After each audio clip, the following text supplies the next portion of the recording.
আসসালামু আলাইকুম দর্শক। আইএমকে ফিনটেক স্কুল চ্যানেলে আপনাদের স্বাগতম। সুপ্রিয় দর্শক শ্রোতা, আমাদের চ্যানেল স্ট্যাটিস্টিক্স বলছে আমাদের চ্যানেলের ভিডিও যারা প্রতিনিয়ত দেখছেন তাদের প্রায় 35% দর্শক এখনও চ্যানেলটি সাবস্ক্রাইব করেননি। আপনারা আমাদের চ্যানেলটিকে সাবস্ক্রাইব করে নিন। আমাদের চ্যানেলের প্রতিদিনই শিক্ষণীয় ভিডিও দেয়া হয় এবং আমাদের চ্যানেলের কমিউনিটি পোস্টে প্রতিদিনই কোনো একজন মনীষীর হয় একটি উক্তি থাকে, অথবা একটি পোল থাকে, অথবা কোনো না কোনো প্রশ্ন থাকে যা আমাদের দর্শকদের জন্য অত্যন্ত উপকারী। চলুন তাহলে আজকের ভিডিওর মূল আলোচনায় চলে যাই। আজকে আমরা পিটার লিঞ্চের কালজয়ী উইজডম নিয়ে আলোচনা করব, যিনি সর্বকালের শ্রেষ্ঠ বিনিয়োগকারীদের একজন। তার লেসনগুলো আমাদের শেয়ার বাজারে সাধারণ ভুলগুলো এড়াতে সাহায্য করবে। চলুন তার লেসনগুলো জেনে নেই এবং আরও স্মার্ট বিনিয়োগ সিদ্ধান্ত নেয়ার উপায় শেখার চেষ্টা করি। পিটার লিঞ্চ ফিডেলিটি ম্যাজেলান ফান্ডের কিংবদন্তি ম্যানেজার, যিনি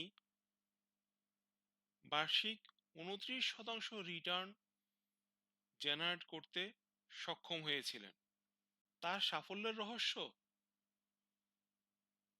তিনি যা জানতেন তাতে বিনিয়োগ করতেন এবং ইমোশনাল ভুলগুলো এড়িয়ে চলতেন, অর্থাৎ আবেগপ্রবণ হয়ে কোনো সিদ্ধান্ত গ্রহণ করতেন না। আজ আমাদের লক্ষ্য হলো তার এই জ্ঞান থেকে আমরা কি শিক্ষা নিতে পারি, যে এই ধরনের ভুল এড়িয়ে চলতে পারবো, যা এমনকি অভিজ্ঞ বিনিয়োগকারীদেরও বিপদে ফেলে দেয়। চলুন তাহলে শুরু করি। প্রথমেই আমরা এই ভুল ধারণাটি নিয়ে আলোচনা করব যে একটি শেয়ার যা ইতিমধ্যে স্টক মার্কেট থেকে অনেক মূল্য হারিয়েছে, তা আর নিচে নামতে পারে না। বাজারে মূল্য হারানো একটি শেয়ার সস্তা পাওয়া বিষয়টি অনেক লোভনীয় হতে পারে, কিন্তু সত্য হলো একটি শেয়ারের দাম শূন্য পর্যন্ত নেমে যেতে পারে। তিনি ইতিহাসের বরাত দিয়ে তাই বোঝাতে চেয়েছেন। যেমন উদাহরণস্বরূপ তিনি বলেছেন যে লেমেন ব্রাদার্সের কথা। 2008 সালে এই আর্থিক জায়ান্ট প্রতিষ্ঠানটির জানুয়ারির শুরুতে প্রতিটি শেয়ারের মূল্য ছিল $60 উপরে। সেপ্টেম্বরের মধ্যে এটি দেউলিয়া ঘোষণা করা হয় এবং এর শেয়ারের দাম মাত্র কয়েক সেন্টে নেমে যায়। যে বিনিয়োগকারীরা $20 এমনকি $5 ভেবেছিল এটা আর নিচে নামতে পারে না, তারা সব হারিয়েছেন। এর থেকে শিক্ষণীয় কি? কম দাম মানে শেয়ার নিরাপদ নয়। আপনাকে কোম্পানির ফান্ডামেন্টালের বিষয়গুলো নিয়ে চিন্তা করতে হবে, যেমন এর রেভিনিউ, ডেট এবং কম্পিটিশনের মার্কেটে এর প্রকৃত অবস্থান আপনাকে খতিয়ে দেখতে হবে, যে এটি পুনরুদ্ধার হবে নাকি এটি একটি ডুবন্ত জাহাজ। এবার তার মতে দ্বিতীয় ভুল ধারণাটি নিয়ে আমরা আলোচনা করি।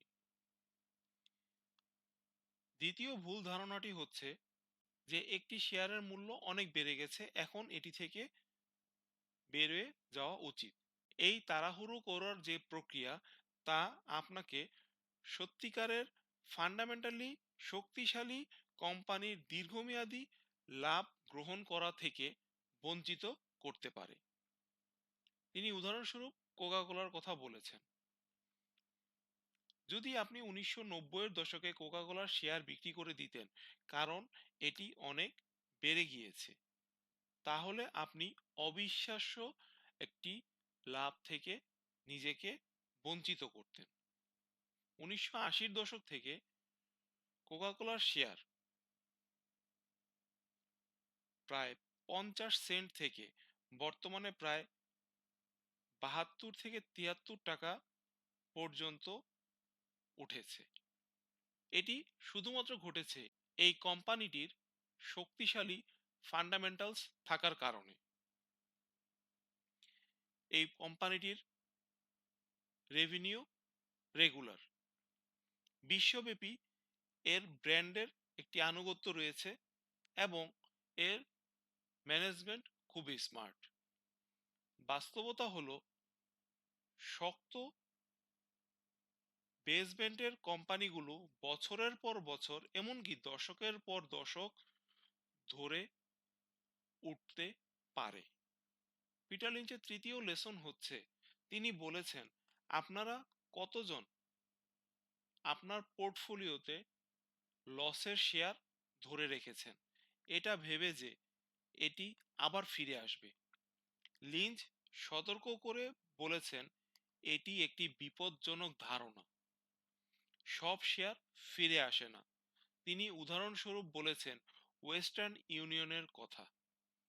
এটি এক সময় একটি জায়ান্ট প্রতিষ্ঠান ছিল, কিন্তু এখন তাদের পুরনো সেই গৌরব নেই।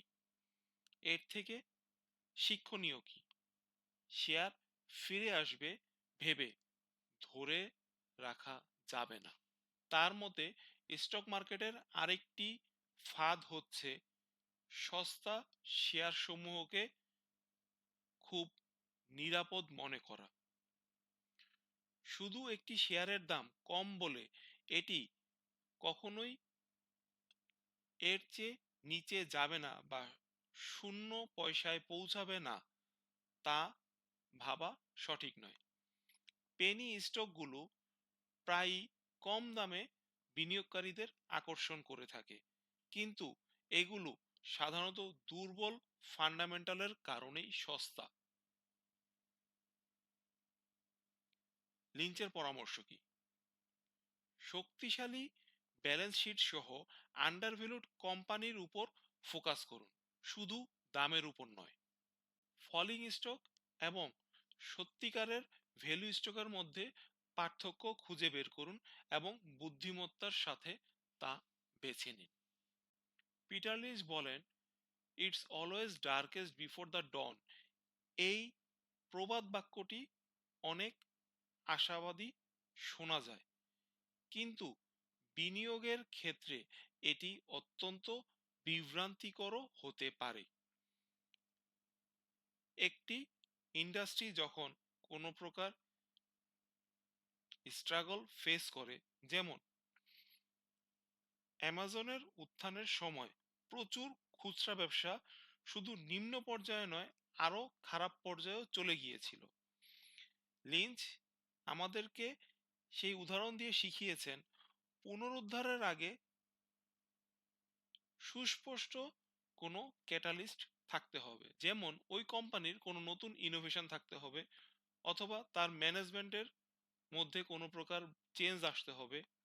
এগুলো খুঁজে দেখতে হবে। একটি ইন্ডাস্ট্রিতে যখন একটি প্রতিষ্ঠান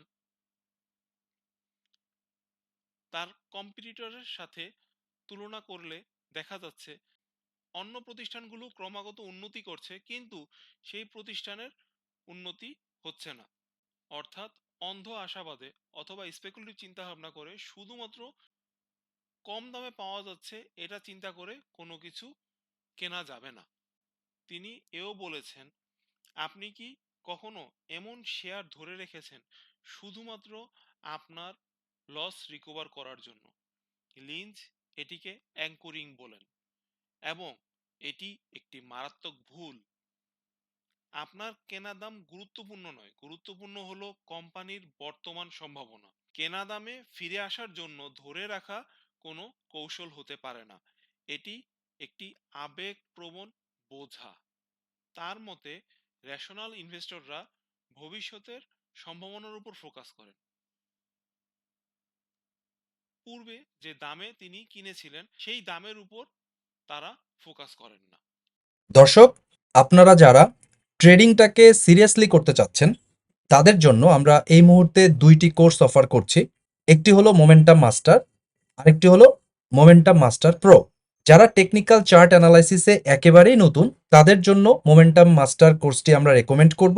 আর যারা বেসিক লেভেলের টেকনিক্যাল অ্যানালাইসিস অলরেডি জানেন, তাদের জন্য আমরা মোমেন্টাম মাস্টার প্রো কোর্সটি রেকমেন্ড করব। এই কোর্স দুইটিকে আমরা দুইভাবে ভাগ করেছি।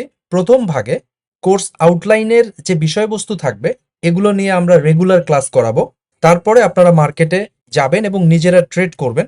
এরপর মার্কেটের পরিস্থিতির উপর বিবেচনা করে ১ মাস বা ২ মাস পর আপনারা আমাদের কাছে রিভিউ ক্লাস নিতে আসবেন। মার্কেটে আপনি যখন ট্রেড করলেন এই ১ মাস বা ২ মাস, এই সময় আপনারা কি কি প্রবলেম ফেস করলেন, বা আপনি প্রফিটেবল ট্রেড করতে পারলেন কিনা, বা কোন কোন জায়গায় আপনার ভুল হচ্ছে, বা আপনি কোন কোন জায়গায় এখনো বুঝতে পারেননি, এই বিষয়গুলো নিয়ে আমরা রিভিউ ক্লাস করব। অর্থাৎ কোর্স শেষ হবার সাথে সাথেই আপনাদেরকে আমরা ছেড়ে দিচ্ছি না। কোর্স শেষ হওয়ার পরবর্তী ১ থেকে ৩ মাস পর্যন্ত আপনারা আমাদের টাচে থাকবেন মার্কেট কনটেক্সটের উপর বেস করে। অর্থাৎ মার্কেটে যদি ট্রেডিং করার মতো পরিবেশ আপনি কোর্স শেষ করার ১ মাস পরেই পান, দেন ১ মাস পরেই আপনাকে আমরা রিভিউ ক্লাসের জন্য ডাকবো। আর যদি দেখা যায় যে আপনি কোর্স করে শেষ করেছেন কিন্তু মার্কেট এখনো ট্রেডিং এর জন্য এনভায়রনমেন্ট রেডি না, সেই ক্ষেত্রে আপনাকে আরো ২-৩ মাস আমরা ওয়েট করাবো এবং তারপরে আপনি রিভিউ ক্লাস পাবেন। আর আমরা বিশ্বাস করি আপনি যদি আমাদের গাইডলাইনগুলো ফলো করেন সঠিকভাবে এবং লার্নিং এর বিষয়ে যদি আপনি সত্যি সত্যি সিরিয়াস থাকেন, ট্রেডিং শেখার বিষয়ে যদি আপনি টাইম এবং এফোর্ট দিতে রাজি থাকেন, তাহলে ৩ থেকে ৬ মাসের মধ্যেই আপনি ট্রেডিং এ সাকসেসফুল বা প্রফিটেবল হবেন। এটা আমরা বিশ্বাস করি। আমাদের কোর্সে জয়েন করতে চাইলে আপনি এখনই ইমেল করুন imkfintechschool@gmail.com। এই ঠিকানায় ফিরতি ইমেলে কোর্সের ডিটেল আউটলাইন আপনি পেয়ে যাবেন। এই লেসনে তিনি বলতে চেয়েছেন যে কোনো নিরাপদ শেয়ারই ফুল প্রুফ নয়। তিনি আবার আপনার পোর্টফোলিও নিয়ে ভাবতে বলেছেন। যেমন তিনি উদাহরণ দিয়েছেন কোডাক এবং আইবিএম এর মতো এক সময়কার ব্লু চিপ জায়ান্ট প্রতিষ্ঠান, কিন্তু তারা ড্রামাটিক্যালি পড়ে গিয়েছিল। কোনো শেয়ারই বিপর্যয় বা খারাপ ব্যবস্থাপনা থেকে ফ্রি না। এই কোম্পানিগুলোকে আপনার ইনভিনসিবল মনে হলেও মার্কেট কিন্তু বদলায়। লিঞ্চের শিক্ষা, আপনার পোর্টফোলিও এমনকি যেসব প্রতিষ্ঠান খুবই নিরাপদ মনে হচ্ছে, সেই প্রতিষ্ঠানগুলোকেও আপনাকে নিয়মিতভাবে পুনরায় মূল্যায়ন করতে হবে। পিটার লিঞ্চের কথা হচ্ছে ফোমো বা ফিয়ার অফ মিসিং আউট, কোনো কিছু মিস করার যে ভয়, এটা আমাদের বিচার বুদ্ধিকে ঝাপসা করে দিতে পারে। আপনি কি কখনো টেসলার মতো হট শেয়ার আগে না কেনার জন্য নিজেকে দোষ দিয়েছেন? লিঞ্চ আমাদের মনে করিয়ে দেন আপনি যে শেয়ার কেনেননি তাতে কিন্তু টাকা হারাননি। তিনি বলেছেন কল্পনাপ্রসূত লাভের পিছনে ছুটলে আপনি আবেগপ্রবণ সিদ্ধান্ত গ্রহণ করবেন। তার বদলে আপনি যে কোনো স্টক নিয়ে রিসার্চ করুন এবং তার উপর ভরসা করুন এবং যা বোঝেন তাতেই বিনিয়োগ করুন। কোনো কিছু রিগ্রেট আপনার পোর্টফোলিওকে নিয়ন্ত্রণ করতে দিবেন না। তার গুরুত্বপূর্ণ আরেকটি লেসন হচ্ছে তিনি বলেছেন নেক্সট বিগ থিং ধরার যে প্রবণতা, এটি একটি ফাঁদ। তিনি ডট কম বাবলের কথা মনে করিয়ে দিয়েছেন। বিনিয়োগকারীরা অ্যামাজনের মতো কোম্পানির অনুকরণকারীদের পিছনে অনেক টাকা ঢেলেছিলেন, শুধুমাত্র বড় ক্ষতির মুখোমুখি হয়েছেন। লিঞ্চ বলেন কোনো একটি হাইপের পিছনে না ছুটে অথবা প্রলুব্ধ না হয়ে বরং একটি ব্যবসা বা বিজনেস নিয়ে গবেষণা করুন এবং সে অনুযায়ী সিদ্ধান্ত নিন। সবশেষে তিনি বলেন হুইসপারিং স্টকস অত্যন্ত হাই রিস্ক সম্পন্ন এবং এগুলো স্পেকুলেটিভ সিদ্ধান্ত নেয়ার জন্য দায়ী। তাই তিনি এই ধরনের বিনিয়োগকে বিনিয়োগ না বলে বলেছেন এগুলো এক প্রকার গেমলিং। আজকের আলোচনার কি টেকঅ্যাওয়েজ, পিটার লিঞ্চের এই লেসনগুলো থেকে আমরা শিখতে পারছি ইমোশনাল ট্র্যাপ এড়িয়ে চলতে হবে। একটি শেয়ার আবার আগের জায়গায় ফিরে আসবে এটা ভেবে ধরে রাখা যাবে না। সস্তা শেয়ার কোনো প্রকার বিচার বিবেচনা না করে কেনা যাবে না। অতীতের দামে আটকে থাকা যাবে না। নিরাপদ শেয়ার পুনর্মূল্যায়ন করতে হবে। ফিয়ার অফ মিসিং আউট উপেক্ষা করতে হবে। ট্রেন্ড বা হাইপ এড়িয়ে চলতে হবে। ঝুঁকিপূর্ণ বেট থেকে দূরে থাকতে হবে। পিটার লিঞ্চের বিখ্যাত উক্তি হচ্ছে, know what you own and why you own it. অর্থাৎ আপনি কি ধরে রেখেছেন এবং তা কেন ধরে রেখেছেন।